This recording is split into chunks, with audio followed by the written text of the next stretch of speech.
بسم اللہ الرحمن الرحیم۔ السلام علیکم۔ اردو کہانی سینٹر میں خوش آمدید۔ شریک حیات کے حوالے سے میرے خیالات کچھ مختلف تھے۔ جہاں لوگوں کو حسین و جمیل پری چہرہ صرف لڑکیاں پسند ہیں، مجھے وہی مہمان نواز اور ملن نثار خوش اخلاق لڑکی کی تلاش تھی، کیونکہ میں سمجھتا ہوں کہ حسین سے حسین چہرہ بھی اگر خوش اخلاق نہ ہو تو اس سے نفرت ہو جاتی ہے، اور معمولی سا انسان بھی اگر خوش اخلاقی کو اپنا لے تو وہ دنیا میں سب سے زیادہ حسین لگتا ہے۔ ایسے ہی کچھ خیالات میرے بھی تھے۔ میں نے بھی سوچ لیا کہ میں اپنی بیوی سے اور کسی چیز کی توقع کروں نہ کروں، خوش اخلاقی کی صفت اس میں ضرور دیکھوں گا۔ معذرت کے ساتھ، لیکن آج کل کی لڑکیاں کافی بدلحاظ اور منہ پھٹ ہیں، اسی لیے میں نے سوچا تھا کہ شادی کا فیصلہ دیکھ بھال کر ہی کروں گا۔ تبھی تقریباً ٹھیک 5 سال بعد میرا اپنی پھپھو کے گھر جانا ہوا۔ ہماری پھپھو بیرون ملک رہتی تھیں اور ان کی سبھی بیٹیاں بھی ان کے ساتھ ہی ظاہر ہے رہتی تھیں۔ ان کا پاکستان آنا جانا کم ہوتا تھا، زیادہ تر وہ دبئی میں ہوتی اور کم ہی پاکستان آتی تھیں، عید یا پھر شادی بیاہ کے موقعوں پر آ جاتی۔ میں پھپھو سے ملنے پہنچا تو ان کی تینوں بیٹیوں سے بھی ملاقات ہوئی۔ ان کی بیٹیاں نرمین، شرمین اور مہرین تینوں ہی خوبصورت تھیں۔ جیسے کہ میں نے توقع کی تھی کہ ان کی بیٹیاں دبئی کے ماحول میں پل بڑھ کر کافی باغیانہ طبیعت کی ہوں گی۔ اسلام تو ان کی رگوں سے نکل چکا ہوگا، مغربی تہذیب کی دل دادہ ہوں گی، لیکن میرا یہ خیال غلط نکلا۔ خالہ صحیفہ کی تینوں بیٹیاں باشرہ پردہ کرتی تھیں اور ان کے لہجے بھی نہایت تمیزدار اور شستہ تھے۔ میں تو یہ دیکھ کر حیران رہ گیا۔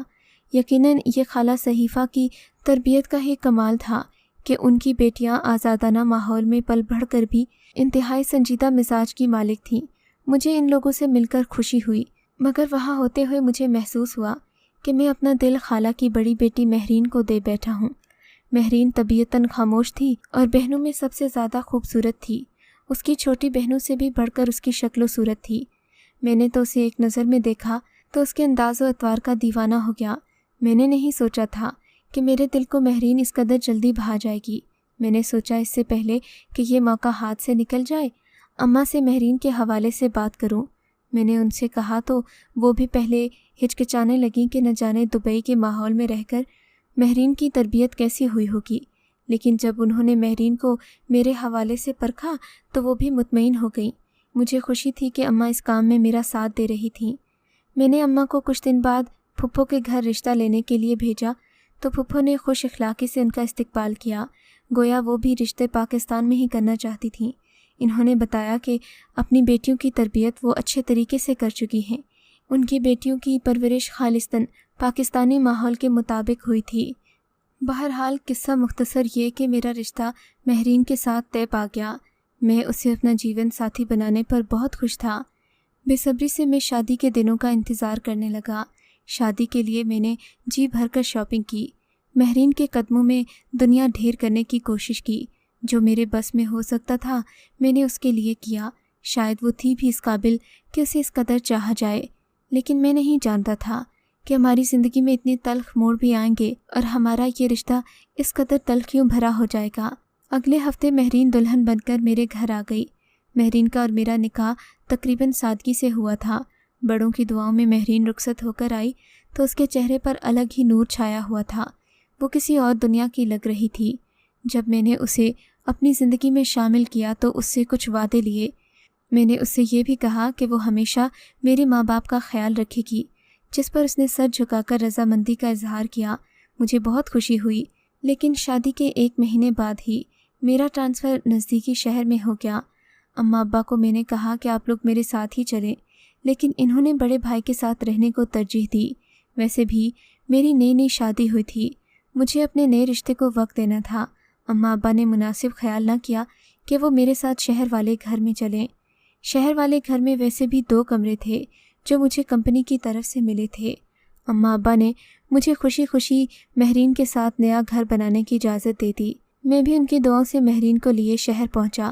ہم لوگوں نے بڑے ارمانوں سے اپنا نیا گھر سجایا اور اپنی ایک خوشگوار زندگی کا آغاز کر دیا۔ یہاں آ کر مجھے مہرین کے گنوں کا اندازہ ہوا۔ وہ نہایت ہی سلیقے مند اور سگھڑ لڑکی تھی۔ مہرین کے ہاتھ میں اس قدر ذائقہ تھا کہ میں انگلیاں چاٹتا رہ جاتا۔ میں آفس سے چھٹی پر گھر آتا تو وہ میری پسند کے کھانے تیار کر کے رکھتی۔ ہماری زندگی خوشی خوشی گزر رہی تھی۔ مہرین گھر میں ہر چیز کا خیال رکھتی۔ مجھے کسی جنت کا سا احساس ہوتا۔ ہفتے پر ہم اماں ابا سے ملنے چلے جاتے۔ کچھ دن کے بعد 12 ربیع الاول کا مہینہ شروع ہوا تو مہرین نے مجھ سے کہا کہ میں اسے کھیر کے لیے چاول لا کر دوں۔ شاید وہ اپنے حساب سے اہتمام کرنا چاہتی تھی۔ میں نے بھی اعتراض نہیں کیا۔ وہ جو کہتی میں اسے لا کر دے دیتا۔ میں اکثر دیکھتا کہ وہ اس طرح کے تہواروں پر محلے میں میٹھا وغیرہ بانٹا کرتی تھی۔ مجھے اس کی یہ عادت پسند تھی۔ رفتہ رفتہ محلے کی سبھی عورتیں مہرین کی سہیلیاں بننے لگیں۔ ہمارے گھر میں عورتوں کا آنا جانا لگا رہتا تھا، مگر مہرین کو میرے مزاج کا خیال تھا۔ میرے گھر آنے سے پہلے وہ ان عورتوں کو عزت سے رخصت کر دیتی۔ مہرین ان عورتوں کی وجہ سے خوش باش رہتی تھی، لیکن کچھ دنوں سے میں دیکھ رہا تھا کہ مہرین گمسم سی نظر آنے لگی تھی۔ اس کے چہرے پر پریشانی کے آثار ہوتے۔ میں گھر آتا تو وہ اکثر گھبرائی سی ہوتی۔ اس کے اس رویے نے مجھے شک میں مبتلا کر دیا۔ میری ہنسنے کھیلنے والی مہرین کو نہ جانے ہو کیا کیا تھا۔ پھر ایک دن اس نے مجھ سے انوکھا تقاضا کر دیا۔ کہنے لگی، گھر میں میرا دل گھبراتا ہے، اگر آپ برا نہ مانیں تو مجھے بھی ایک فون لے کر دے دیں، میں امی سے بات چیت کر لیا کروں گی، تنہائی میں میرا دل گھبراتا ہے۔ مہرین کی والدہ یعنی کہ میری پھپھو ہماری شادی کے 1 مہینے بعد پاکستان سے واپس دبئی چلی گئی تھیں۔ ان کے جانے کے بعد مہرین کی ان سے بات نہ ہو سکی تھی۔ میں نے سوچا کہ مہرین کہہ تو ٹھیک رہی ہے، میں اسے انٹرنیٹ والا موبائل فون لے کر دیتا ہوں تاکہ وہ اپنی امی اور بہنوں وغیرہ سے باتیں کر سکے، مگر میں کیا جانتا تھا کہ یہ موبائل فون ہماری تباہی کا سامان لے کر آئے گا۔ میں نے مہرین کو فون لے کر تو دے دیا، لیکن اس کے بعد سے وہ اور پریشان رہنے لگی۔ میں نے دیکھا وہ گھنٹوں فون پر باتیں کرتی۔ میں نے اسے کبھی چیک نہیں کیا کہ وہ کس سے باتیں کرتی ہے۔ ایک دن مجھے کچھ شک ہوا۔ اس کے سونے کے بعد میں نے اس کے موبائل کی تلاشی لی۔ اس میں خالہ اور پھپھو کے نمبر کے علاوہ اور کسی کا فون نمبر نہیں تھا، نہ ہی اس نے کسی سے بات کی تھی۔ یہ سن کر مجھے اطمینان تو ہوا مگر شک بھی پڑ گیا۔ کچھ دن کے بعد شام کے وقت پھپھو نے فون کیا۔ کہنے لگی کہ ہم کل صبح کی فلائٹ سے پاکستان واپس آ رہے ہیں، لہٰذا تم لوگ بھی ہم سے ملنے آ جاؤ، کیونکہ ہم صرف 1 ہفتہ ہی قیام کریں گے، اس کے بعد شاید ملاقات نہ ہو سکے۔ پھپھو کے اچانک فون نے مہرین کے چہرے پر خوشی کے رنگ بکھیر دیے۔ وہ بہت خوش نظر آ رہی تھی۔ میں سمجھ گیا کہ شاید مہرین کو یہی کمی تھی کہ وہ اتنے عرصے سے اپنی ماں سے نہ ملی تھی۔ میں خواہ ہی اس پر شک کر رہا تھا۔ اگلے دن مہرین کے کہنے پر میں اسے پھپھو کے گھر چھوڑ آیا۔ وہ پھپھو سے مل کر بہت خوش ہوئی اور کہنے لگی کہ وہ 2-3 راتیں یہیں رکنا چاہتی ہے۔ مجھے کوئی اعتراض نہیں تھا، اگرچہ اس کے بغیر رہنا مشکل تھا، لیکن پھپھو کافی دن کے بعد آئی تھیں، اسی لیے میں نے مہرین کو اجازت دے دی۔ گھر میں واپس آیا تو گھر سونا سونا لگ رہا تھا۔ مہرین کی کمی شدت سے محسوس ہو رہی تھی۔ گھر کی ہر ایک چیز سے اس کے سلیقے کا اظہار ہوتا تھا۔ اب مجھے احساس ہوا کہ مہرین کے جانے کے بعد میری زندگی کس قدر مشکل ہے۔ میں تو خود کو بہت تنہا اور اکیلا محسوس کر رہا تھا۔ اس شام میں مہرین کو یاد کر رہا تھا کہ اچانک گھر کے دروازے پر دستک ہوئی۔ میں نے جا کر دروازہ کھولا تو سامنے شکورن کھڑی تھی۔ شکورن ہماری نئی پڑوسن تھی جو کچھ دن پہلے ہی ہمارے محلے میں آ کر آباد ہوئی تھی۔ میں نے اس کو اپنے گھر میں 1-2 بار ہی دیکھا تھا، لیکن جب بھی وہ ہمارے گھر آئی تھی مہرین کے تیور اس کے ساتھ اچھے نہ رہتے تھے۔ میں نے اس بات کو کبھی نوٹ نہیں کیا، حالانکہ مہرین کافی خوش اخلاق تھی، مگر شکورن سے اس کا انداز ذرا مختلف تھا۔ شکورن بڑی عمر کی عورت تھی، تقریباً 50 کے پیٹے میں تھی۔ مجھ سے گھر کے اندر آنے کی اجازت مانگنے لگی۔ میں نے اسے بلا جھجک اندر آنے کا کہا۔ چائے پانی کا پوچھا تو کہنے لگی، میاں میں تم سے ایک ضروری بات کرنے آئی ہوں، اگر چاہو تو میری بات سن لو، نہیں تو تمہاری مرضی، تمہارے گھر کے متعلق ہی بات ہے۔ میں نے دیکھا تو شکورن کے چہرے پر عجیب سی بے چینی تھی، جیسے وہ مجھے کچھ بتانا چاہ رہی ہو، لیکن مارے مروت کے خاموش ہو۔ میرے حوصلہ دینے پر بولی، دراصل بات یہ ہے میاں کہ میں یہاں 1 مہینے سے ہی رہتی ہوں، مگر میری نظریں تیز ہیں، میں اڑتی چڑیا کے پر گن لیتی ہوں۔ معاف کرنا، یہ معاملہ تو تمہارے گھر کا ہے، مگر میں تمہیں کچھ بتانا چاہتی ہوں۔ اب تو مجھے اور بھی تجسس ہو رہا تھا کہ آخر ایسی کیا بات ہے۔ تب شکورن نے منہ سے جو الفاظ کہے وہ میرے لیے دہکتے انگاروں کی مانند ثابت ہوئے۔ برا نہ ماننا، مگر تمہاری بیوی مہرین خوش اخلاق تو بہت بنتی ہے، اس میں کوئی شک نہیں کہ وہ ہے بھی، مہمان نوازی بھی کرتی ہے، مگر اس کا کردار ٹھیک نہیں ہے بیٹے۔ میں دیکھ رہی ہوں کہ تمہارے جانے کے بعد اکثر ایک غیر آدمی اس سے ملنے آتا ہے۔ وہ گھنٹوں اس سے باتیں کرتی ہے اور اسے اپنے دل کے حالات بتاتی ہے۔ کئی بار تو وہ آدمی 2-2 3-3 گھنٹوں کے لیے آتا ہے اور پھر تمہارے آنے سے عین پہلے چلا جاتا ہے۔ شکورن کی بات سن کر میرے سر سے پاؤں تک آگ لگ گئی۔ میں نے اسے فوراً اٹھنے کا کہا۔ شکورن مائی، بہتر ہے کہ بات کرنے سے پہلے ایک بار سوچ لیا کرو۔ تمہیں دوسروں کے گھروں میں دخل اندازی کرنے کا کوئی حق نہیں۔ میں اس پر دڑھا تو وہ بے چارگی سے بولی، بھائی نیکی کا تو زمانہ ہی نہیں۔ میں نے پہلے کہا تھا کہ برا مت ماننا۔ معاف کر دو میاں، تم لوگ تو کسی کی بات نہیں سنتے۔ وہ دوپٹہ درست کرتی اٹھلاتی ہوئی وہاں سے چلی گئی۔ میں اسے دیکھتا رہ گیا۔ اگرچہ میں نے شکورن مائی کو ڈانٹ تو دیا تھا، لیکن دل میں ایک درار سی پڑ گئی تھی۔ کیا واقعی مہرین مجھے دھوکہ دے رہی تھی؟ کیا واقعی میرے جانے کے بعد؟ نہیں، ایسا نہیں ہو سکتا۔ میں ایسا سوچ بھی نہیں سکتا۔ پھر دماغ مہرین کے رویے کی طرف جانے لگا۔ اس کا گمسم رہنا، اس کا موبائل فون مانگنا، آخر یہ کس بات کی علامت تھی؟ میں نے بہت دیر سوچا مگر کسی نتیجے پر نہیں پہنچ سکا۔ میں کیا نتیجہ نکالتا؟ مجھ سے تو مہرین نے ایسی کوئی بات نہ کہی تھی۔ اس کے رویے میں سوائے پریشانی کی اور کوئی تبدیلی بھی نہیں دیکھی تھی۔ میں نے سوچا کہ شکورن کی بات کو نظر انداز کرنا بھی اچھا نہیں اور اس پر بنا تحقیق رد عمل دکھانا بھی اچھا نہیں۔ سو میں نے سوچا کہ میں مہرین کو خود ہی آزماؤں گا۔ اگر اپنے تئیں وہ یہ آزمائش پوری کرنے میں کامیاب ہوئی تو میں اسے اپنے ساتھ رکھوں گا، ورنہ دوسری شادی کر لوں گا یا اسے بنا بتائے چھوڑ دوں گا۔ میرے اس ارادے نے نہ چاہتے ہوئے بھی ہمارے رشتے میں تلخیاں گھول دیں۔ میں مہرین پر شک کرنے لگا، بات بات پر اسے مشکوک نظروں سے دیکھنے لگا۔ پھپھو کے گھر سے بھی اسے جلد ہی لے آیا۔ گھر آنے کے بعد بھی اس کی طبیعت کو چین نہیں آیا، تاہم اب وہ کافی مطمئن رہنے لگی۔ میں دیکھتا کہ زیادہ تر وہ نماز روزے میں مصروف رہتی ہے۔ اس کے لبوں پر ہر وقت اللہ کا ذکر جاری رہتا۔